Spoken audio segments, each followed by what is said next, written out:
Olá a todos, muito bom dia. Prazer estar com vocês mais uma vez nesta reunião da Escola Bíblica Dominical à distância ainda, acreditando que essa situação dentro em breve estará se resolvendo, não sabemos quando ainda, porque a situação da doença ainda persiste, mas já observamos alguns sinais de retorno a alguma normalidade e ao avanço da vacinação, enfim. Mas, por enquanto, estamos ainda e continuaremos durante algum tempo com os irmãos por essa via. Os cultos presenciais já estão acontecendo e temos fé em que o Senhor vai possibilitar a volta também de uma EBD presencial. Vamos agradecer ao Senhor por essa oportunidade, por termos acesso a esse meio, essa via de transmissão, via internet, via celular, via notebook e via televisão. Enquanto muitas igrejas, nas suas mais diversas localidades, diferenças não têm, nós temos essa possibilidade. Então, quero agradecer a Deus por isso. E pedir que o Senhor abençoe essa lição, esse estudo, esse assunto que nós vamos tratar de hoje sobre a fé. Vamos orar? Senhor Deus, muito obrigado por essa oportunidade, estamos falando da Tua Palavra. Te agradecemos porque ainda não temos a possibilidade de estarmos juntamente com nossos irmãos presencialmente, mas agradecemos pela possibilidade de estarmos virtualmente nos lares, nas casas, no trabalho, dando esse recado que vem do Senhor e sabendo que o estudo bíblico é tão importante e tu separaste, Pai, uma instituição só para isso, a nossa querida EBD. Muito obrigado, Senhor Deus, pela existência dessa agência, Pai, que é a EBD, para nos trazer ensino da palavra de Deus. Ó Senhor Deus, clamamos para que possamos ter, dentro em breve, nosso retorno. Clamamos para que possamos, dentro em breve, estar com todas as condições sanitárias possíveis para que a gente possa retornar, ter um encontro com os irmãos, ter o nosso acesso à nossa igreja, às nossas salas de aulas, que estão sendo preparadas, estão sendo organizadas para receber com muito carinho, com toda a segurança os nossos queridos alunos e professores. Abençoe a vida do pastor Luciano, Pai, à frente desse trabalho, dá direcionamento, Pai, na condição desse difícil momento, Pai, da nossa igreja. Obrigado pelas respostas que o Senhor tem nos dado. Agora queremos pedir que o Senhor venha abençoar o estudo dessa manhã. É essa coisa que eu faço em nome de Jesus. Amém. Estamos perseguindo o tema da fé e hoje estaremos estudando a lição, o assunto sobre fé e milagres. Fé e milagres. E a gente vê que é um assunto muito atual, porque se passarmos, talvez, pela nossa própria cidade e na porta de alguma das muitas igrejas que nós temos aqui, vocês vão ver, podemos ver essa palavra milagres estampada em muitos cartazes, em muitos folhetos, em muita propaganda, em muito outdoor, ou em muitas fachadas de igreja. Milagre é uma palavra que aparece com muita facilidade em muitas igrejas. Não somente nas fachadas, mas também, se ligarmos talvez à televisão nesse momento, num desses canais que passam cultos, alguns de quase 24 horas e outros em bastante horários, veremos também milagres. A ponto de termos uma programação chamada o Show da Fé, ou Show de Milagres, porque é milagre praticamente em todo momento, em quase 24 horas. Portanto, nós vamos estudar hoje um pouco sobre os milagres. E qual a relação entre fé e milagres? A gente vê que no tempo do judaísmo, no tempo do cristianismo, eu digo judaísmo no Velho Testamento e cristianismo no Novo Testamento, a gente vê que muitos daqueles irmãos, ou muitos dos judeus, ou dos irmãos das igrejas primitivas, experimentaram muitos milagres. Experimentaram muitas manifestações sobrenaturais, que é isso que é um milagre. É uma manifestação sobrenatural, além do natural, fora do comum. No Novo Testamento, os apóstolos viram e ouviram manifestações miraculosas do Senhor em suas vidas e nos seus ministérios. Pedro, Paulo, João, sem falar de outros como Felipe e como Tiago, todos eles experimentaram milagres na igreja primitiva. E passaram anos, passaram séculos, passaram até milênios. E ainda hoje são muitos e variados fenômenos religiosos considerados inexplicáveis, que a gente não consegue explicar. Muitas vezes na minha vida, na sua vida, ou na vida de uma pessoa que você conheça, ou na própria igreja. Afinal, o que se pode dizer a respeito desse inquietante tema, fé e milagres? É o que nós vamos estudar nesta manhã. Para tanto, vamos ler o texto da Palavra de Deus, que se encontra em Mateus, capítulo 11, versículo 20. Mateus, capítulo 11, versículo 20 ao versículo 24. Peço que você abra a sua Bíblia e acompanhe a leitura que estaremos fazendo. Mateus 11, 20 diz o seguinte: Passou então Jesus a increpar as cidades nas quais ele operara numerosos milagres, pelo fato de não se terem arrependido. Increpar quer dizer, é uma expressão que significa como se fosse lançar em rosto, como se fosse jogar na cara, na gíria, né? Então ele confrontou essa cidade em que ele operara numerosos milagres, mas essas cidades não se arrependeram. E que cidades foram essas? O versículo 21 já nos fala. Ai de ti, Corazim, ai de ti, Betsaida, porque se em Tiro e Sidom se tivesse operado os milagres que em ti se fizeram, há muito que elas se teriam arrependido com pano de saco e cinzas. E ele fala, continuando no versículo 22. E contudo vos digo, no dia do juízo haverá menos rigor para Tiro e Sidom do que para vós outras. Versículo 23, para falar de outra cidade. Tu, Cafarnaum, elevaste-as, porventura, até o céu? Descerás até o inferno, porque se em Sodoma se tivesse operado os milagres que em ti se fizeram, teria permanecido até o dia de hoje. Versículo 24, finalmente, diz: Digo-vos, porém, que menos rigor haverá no dia do juízo para com os da terra de Sodoma do que para contigo. Então Jesus se dirige uma palavra bem dura, uma palavra de confronto, às cidades de Corazim, Betsaida e cidade de Cafarnaum, que eram cidades que ficavam ao norte do Mar da Galileia.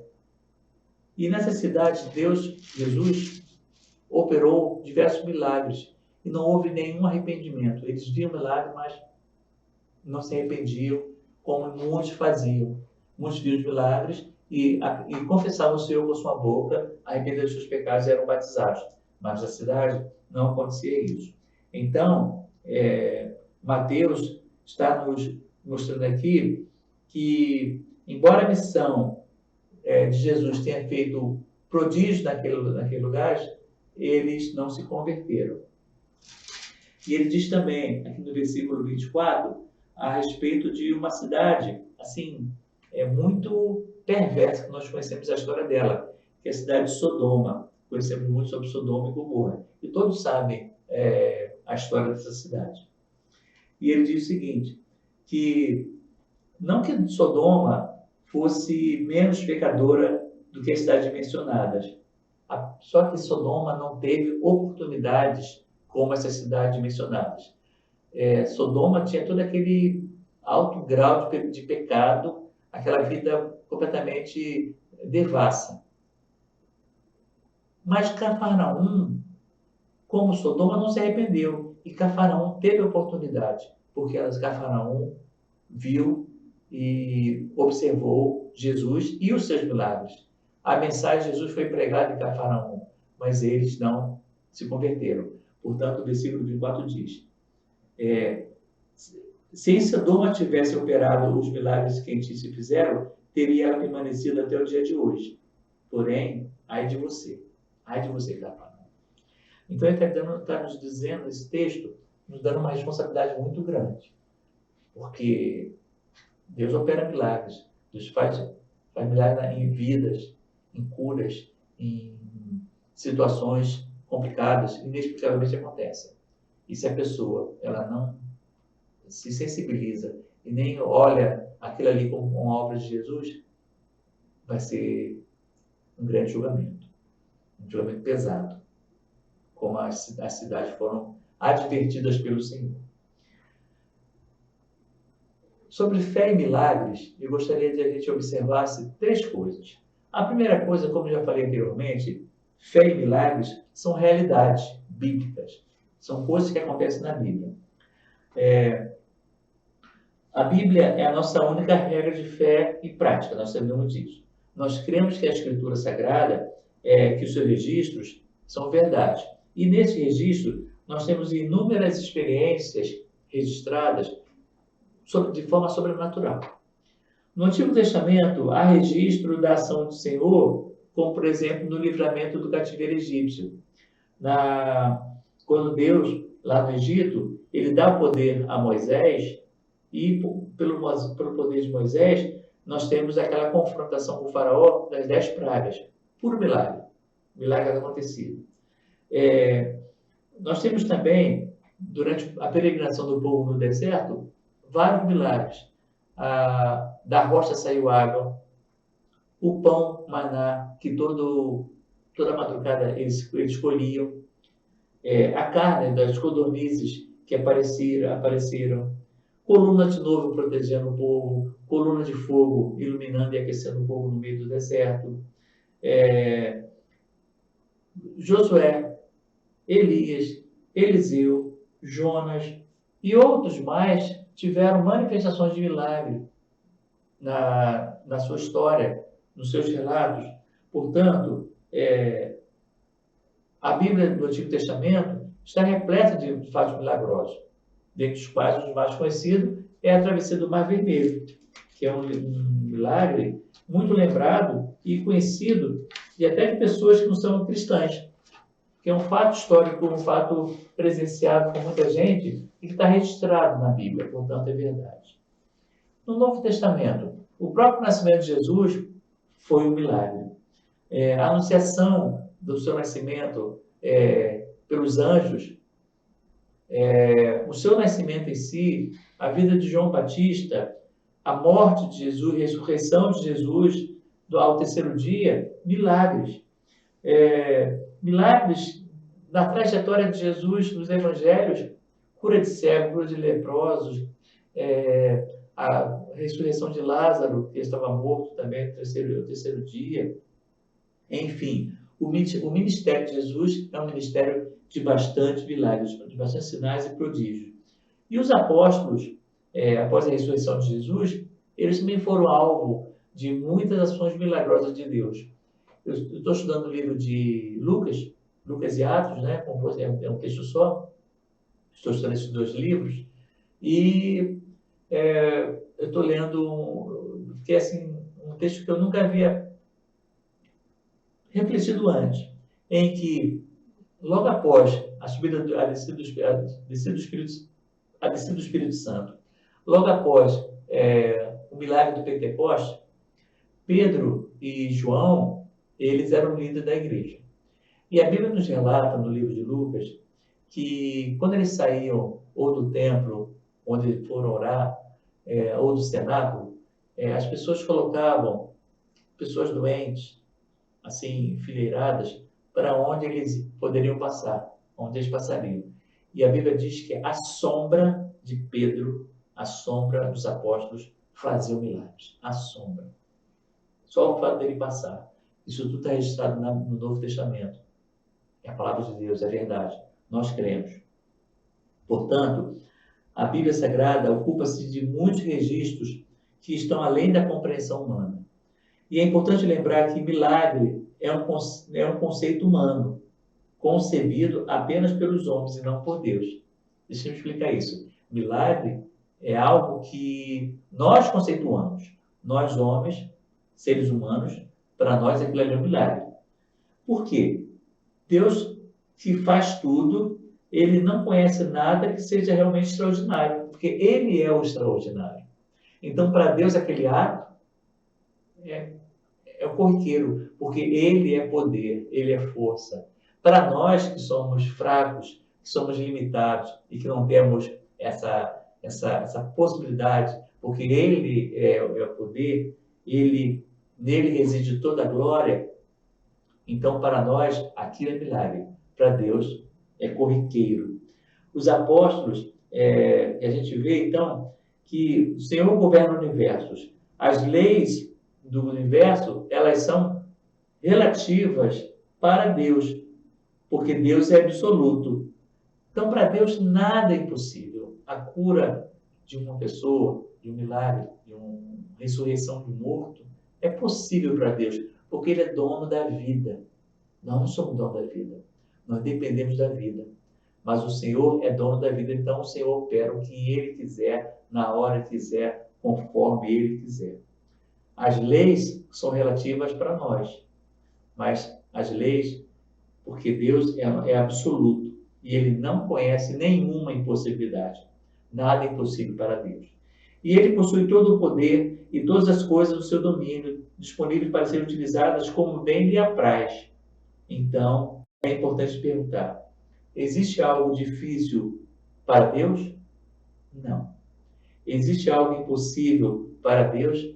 Jeremias 32, naquele texto famoso que nós conhecemos, Jeremias 32, 17, nos fala essa verdade, dizendo o seguinte: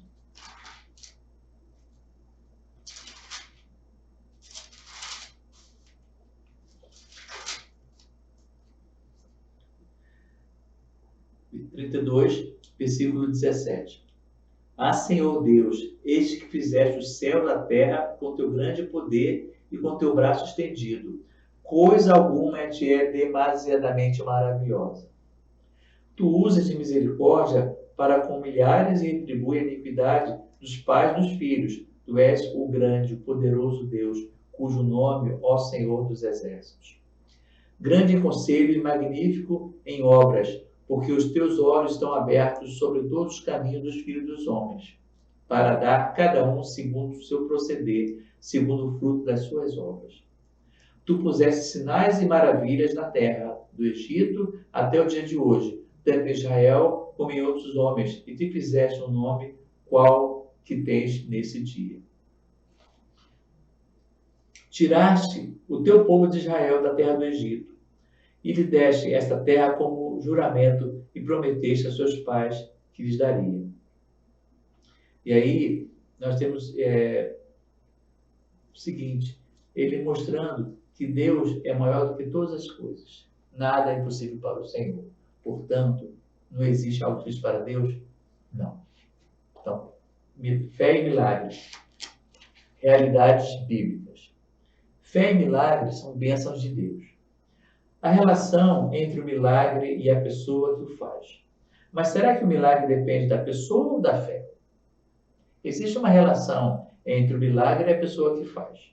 Mas esse milagre depende da pessoa ou depende da fé? Inicialmente, é preciso entender que, do ponto de vista bíblico, o milagre é algo que procede de Deus e não das pessoas. Todo milagre procede de Deus e nunca das pessoas. O sinal que os anjos deram aos pastores, ou os prodígios feitos pelos apóstolos, são verificados no Novo Testamento, como demonstração do poder que provém de Deus e não da pessoa, que se torna instrumento ou canal do Senhor. Os fatos e feitos dos servos de Deus foram feitos em nome de Deus, para a glória de Deus, em nome de Jesus, para a glória de Jesus, e não da pessoa ou da fé daquela pessoa. Isso é muito importante nós lembrarmos, meus irmãos. Portanto, se eu fizer um milagre, ou caso haja um milagre que eu vinha participar, não foi por causa de José, mas foi por causa do Deus que José serve. Não foi por causa da minha fé. Ah, porque aquele irmão tem uma fé gigantesca. A fé dele salvou, não. Não foi isso. Foi a obra de Deus mediante a fé. Então, nós somos canais dos milagres e das bênçãos de Deus. É importante crer, verdade, mas crer em Deus e não no milagre. Irmãos, isso é muito importante. Tem muita gente crendo em Deus, não crendo em Deus, mas crendo no milagre, ou no realizador do milagre. Cremos na existência de milagres em todas as épocas, mas como os milagres são bênçãos de Deus, cremos que as suas manifestações extraordinárias são total competência do divino e não das pessoas. E aí, volto a lembrar daqueles programas televisivos ou dos cartazes que nós vemos nas portas e nos outdoors de muitas igrejas, no letreiro de muita igreja, em que o missionário tal é operador de milagres. O missionário tal, o bispo tal, o reverendo tal, é operador de milagres. Só que não é para a glória dele, é para a glória de Deus. As escrituras registram sinais que não foram realizados por Deus. Isso é importante, hein? Vou repetir. A Escritura registra sinais que não foram realizados por Deus. Por exemplo, irmão, lembra quando Moisés estava lá juntamente com o faraó e fazendo os milagres, os chamados os 10 milagres da saída do Egito? Então, haviam dois magos chamados egípcios, chamados James e Jambres, que eles eram encantadores do faraó. E eles reproduziram alguns milagres. Alguns dos primeiros milagres foram reproduzidos por ele, depois não. Porque eles eram ligados a ciências ocultas. Eles eram ligados a espíritos malignos. E repetiram o milagre feito por Moisés. Isso está em Êxodo 7, de 1 a 13. Mas eles foram vencidos.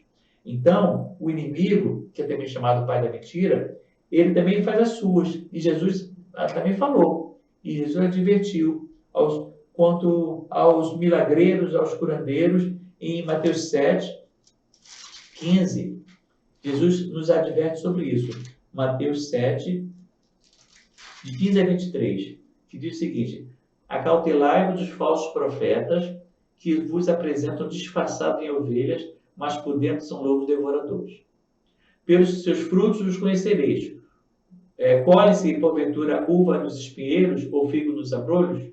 Assim, toda árvore boa produz bons frutos, porém a árvore má produz frutos maus. Não se pode a árvore boa produzir frutos maus, nem a árvore má produzir frutos bons.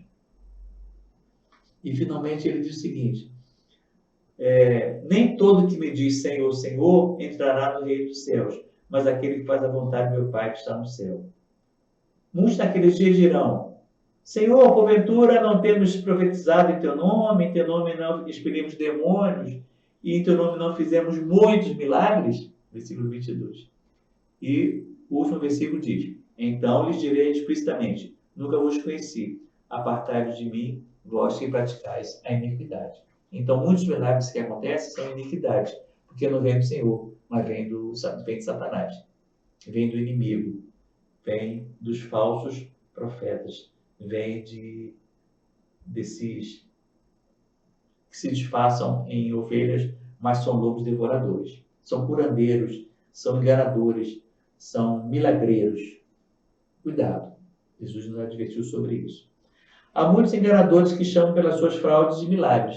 São aqueles que se aproveitam das pessoas simples, das pessoas carentes, desajustadas, pessoas ingênuas, pessoas que estão sofrendo por muitos problemas, inclusive de ordem emocional, e tornam-se vítima de fartas mentiras e farsas com fim grandemente de lucro para essas pessoas. Nem sempre os milagres geram fé. O próprio Jesus se deparou com cidades penitentes, aquela que eu falei logo no início. Portanto, uma pessoa que presenciou a fé, o milagre, não quer dizer que ela está salva. Eu lembro muito bem disso, uma situação que eu vivi logo no início da minha vida cristã, em que uma pessoa estava passando muito mal, visitando a minha casa. E aí, ela sabendo que eu era cristão, ela pediu: chama José para ir em casa orar. Irmãos, eu orei, fui lá, eles não eram cristãos, eu orei, e ela passou, aquele sentimento passou, a pessoa começou a se sentir bem, e aquele mal-estar desapareceu, E ela agradeceu muito, mas ela nunca se converteu. Essa pessoa, acredito, não sei a história dela depois, mas naquele momento eu fiz o apelo, não, vamos deixar para depois, tal, não quero agora. Mas recebeu uma cura, recebeu um milagre, recebeu uma bênção, mas ela não se arrependeu. Então, muitas vezes, a pessoa fica acostumada com o milagre. E outro diz assim, quero ver para crer. Se você espera ver para crer, você nunca vai crer, porque nós temos que crer para ver. Essa é a verdade. E, finalmente, o nosso último tópico fala sobre fé e milagres. Fé deve ser constante e milagres circunstanciais. Fé é sempre. Milagre não precisa necessariamente acontecer toda hora, nem vai acontecer toda hora, mas a fé tem que ser de toda hora. As Escrituras registram vários milagres. Porém, observe-se também que longos períodos da Bíblia não fala de milagres. Por exemplo, na história de Ruth, na história de Esther, na história de Davi, na história de Salomão, pouco se falou de milagres. Não é igual uma história de Josué, ou na história de Eliseu ou Elias, que nós temos assim, milagres um atrás do outro. Mas na história dos reis de Israel, nós temos alguns milagres poucos, e teve período que nada aconteceu, apesar de eles estarem no Velho Testamento. Portanto, na época da igreja do Novo Testamento, nós estamos vendo que o Senhor também agiu com milagres. Isso não significa que Deus deixou de agir, porém, demonstra que há períodos mais férteis para os milagres, porque o Senhor quer falar alguma coisa à igreja ou quer falar alguma coisa ao seu povo. Por isso, há momentos em que aprova o Senhor se manifestar mais daquela forma do que de outra. Os milagres nos tempos bíblicos não precisam necessariamente se repetir da mesma forma ou com a mesma intensidade em outras épocas. Aconteceu, não quer dizer que a mesma coisa que aconteceu no passado vai acontecer hoje. Hoje Deus age conforme Ele quer, da maneira que Ele quer. Por exemplo, nem todos os doentes do tempo de Jesus foram curados. Pessoas foram curadas, mas nem todas. Tem pessoas que, naquele alpendre que estava aquele homem que jazia ali há 38 anos. Quando Jesus... ali é um lugar que estava assim, todos deitados ali, esperando a água do lago se mover. Né? Porém, um só foi salvo. Só apenas um. Aquele homem que estava há 38 anos. Uma outra coisa também a gente observa que Paulo sofreu muitas privações. Deus fez milagres com Paulo, mas ele passou por dificuldades. Passou fome, passou prisão, teve tempestade, foi salvo. Porém, ele não quer dizer que ele não passou, a partir do momento que ele teve um milagre na vida dele, que a vida dele foi só de milagres. Não, teve dificuldades e ele morreu preso. Não foi nenhum anjo lá libertar ele foi morto na prisão por Roma. Então quer dizer que o milagre não funcionou para ele? Ele tinha que ser salvo para sempre? Não. Deus opera o milagre conforme Ele quer, no tempo que Ele quer. Ele é Senhor que dirige todas as coisas, sejam elas ordinárias ou extraordinárias. E concluindo, meus irmãos, o mais importante não é o milagre em si, mas a presença constante de Deus, Emmanuel. Esse é o grande milagre, a presença de Deus conosco. Deus conosco sempre, dirigindo todas as coisas, transformando mentes, transformando nosso coração, realizando sua vontade. O cuidado e a essência do Senhor cobrem todos os nossos dias e se manifestam diariamente. Mesmo que você não veja o mundo ressuscitar, mas a gente pode sentir que Deus está conosco, nos acompanhando, nos guardando e nos abençoando. Há uma tendência de se valorizar atos extraordinários, atos de espetáculo, atos de manifestações grandiosas. Existe uma tendência. É como se Deus só pudesse agir pela emocionante ou pelo espalhafatoso, pela emoção, pelo espetacular. De fato, Deus tem poder para efetuar qualquer coisa que lhe aprover. Porém, o mais importante do que acreditar em milagres é crer que Deus e crer no Deus que opera milagres. Então, mais importante do que acreditar em milagres é acreditar no Deus que opera milagres. A realidade é fé viva e constante, milagres nem sempre. Vivemos pela fé e não pelos milagres. Vivemos pela fé e não pelos milagres. Tenha todos um bom dia. Tenho certeza que o Senhor abençoará grandemente essa nossa manhã com a tua palavra, ainda pelo culto, e que o irmão seja grandemente abençoado essa semana. E que milagre possa acontecer. Porém, mais importante que os milagres acontecerem é você estar na semana toda com Deus dos milagres em nossas vidas. Muito obrigado por tudo. Forte abraço. Deus te abençoe.